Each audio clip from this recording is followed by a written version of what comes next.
आज आपण पाहताय MSRLM म्हणजेच महाराष्ट्र ग्रामीण उद्योग जे महिलांचं आमचं केदार आहे, जे केंद्र सरकारने युपीए गव्हर्नमेंट असताना काँग्रेस, राष्ट्रवादी आणि मित्र पक्षाची सत्ता असताना हा विभाग सुरू केलेला आहे। कारण काय आहे की महाराष्ट्रातील ग्रामीण भागातील महिलांचं सक्षमीकरण करणं, त्यांचे हात बळकट करणं, त्यांच्या हाताला उद्योग देणं।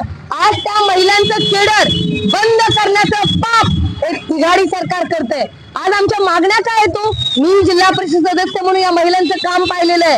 आज गावाचा कणा, जसं मुंबईचं लाईफलाईन मेट्रो नाहीये तर रेल्वे, तुमचं लोकल ट्रेन आहे, तसं महाराष्ट्राचं आमच्या धाराशिवचं लाईफलाईन कोण असेल, शेतकऱ्यानंतर ते आमच्या महिला बचत गटाच्या उमेदच्या महिला आहेत, हे मला आवर्जून सांगायचंय। परंतु यांच्याच उद्योगावरती घाला घालण्याचं, कुऱ्हाड चालवण्याचं काम हे सरकार करत असेल तर ते थांबवलं पाहिजे। या महिलांच्या मागण्या आहेत, कंत्राटी जे इथले सगळे काम करणारे एम्प्लॉईज आहेत त्यांच्या मागण्या अशा आहेत की आमचं वेतन वाढ करा। का करू नये हो? आज तुम्ही नाही त्या गोष्टीचे भाव गगनाला वाढवलेले आहेत, सामान्य माणसाचं जीवन असं हे केलंय, मग काम करणाऱ्या माणसानी कष्ट करून तुम्हाला 2 रुपये द्यायला नको वाटतात आणि खोटी लाडकी बहीण योजना राबवता तुम्ही आणि लोकांची दिशाभूल करता, ह्या लोकांचे पैसे त्यांच्याकडे वळवता।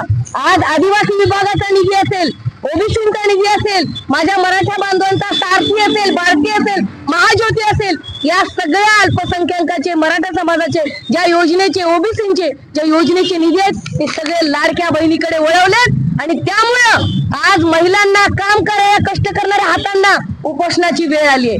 माझा पूर्णपणे उमेदच्या या महिलांना पाठिंबा आणि मी ऑन रेकॉर्ड सांगते, आमचं सरकार आल्यावर 100% मागण्या आम्ही मान्य करू, हे ऑन रेकॉर्ड मी माध्यमांना बोलते। कारण आम्हाला माहिती आहे महाराष्ट्रामध्ये महिला, शेतकरी, मजूर, उमेद हे विभाग पडले पाहिजे, तर हा महाराष्ट्राचा गाडा पुढे जाईल।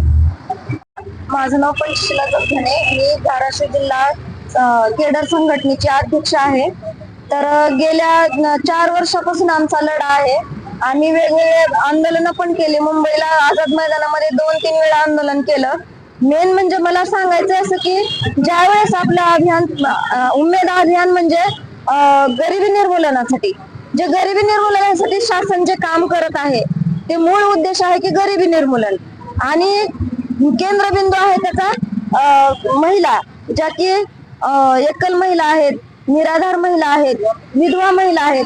तर ह्या सगळ्यांचा समावेश या अभियानामध्ये आहे आणि ह्या अभियानापासून महिला स्वतःच्या पायावर उभ्या राहिलेल्या आहेत। तर यामध्ये ज्या शासनाचे मी सुरुवातीलाच आभार मानते की जे वेतन, रोजगार हमी वेतन आयोग होतं त्याप्रमाणे आमचं पेमेंट वाढ केल्यानंतर सुद्धा जे की आम्हाला आमचं डिपार्टमेंट वेगळं असायला पाहिजे होतं, आमचे कर्मचारी कायमस्वरूपी करायला पाहिजे होते, आतापर्यंत त्यांनी आश्वासनं दिली। आतापर्यंत आमची कुठलीच म्हणजे आमच्या ज्या मेन मागण्या आहेत त्या टाळल्या जातात। शासनाला माझी कळकळीची विनंती आहे की आमचं डिपार्टमेंट वेगळं करून आम्हाला शासकीय कर्मचारी असा दर्जा देण्यात यावा, ही नम्र विनंती।